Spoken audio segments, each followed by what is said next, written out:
Temperature in the snowmelt period is not as cold as you might intuitively think. It's melted snow, so you might think it's very cold, but by the time that water reaches lower reaches of tributaries in the main stem Trinity River, where the salmonids are occupying, that water is heated up considerably. So the optimal range for juvenile rearing is about 55 to 60 degrees Fahrenheit. And we commonly see snowmelt, the snowmelt recession reach about 55 degrees roughly in about early May. You can contrast that with dam releases because the releases are taken from the bottom of the reservoir. They remain cold all the way through the spring.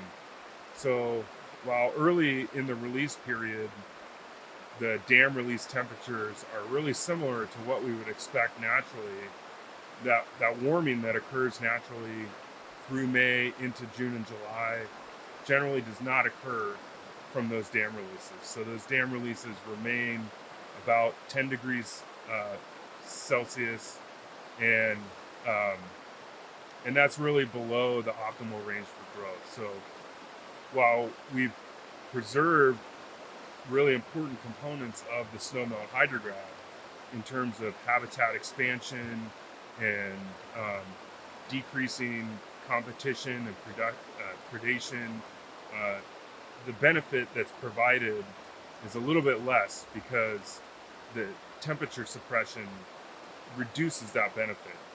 Their growth and survival depends heavily on really, two really important components: food and temperature. We can compensate for temperature to some degree by increasing food really dramatically. And the best example to see of that is hatchery fish. Hatchery fish grow quickly and to a large size under really suboptimal cold temperatures, but that's because they're provided a really extreme food ration. Fish that are trying to make their living in a river don't have that luxury.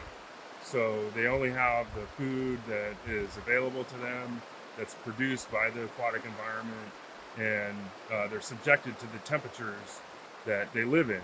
So cold releases from a dam reduce the growth benefit that would otherwise be realized from a spring snowmelt hydrograph and increases in productivity, habitat expansion, and other benefits.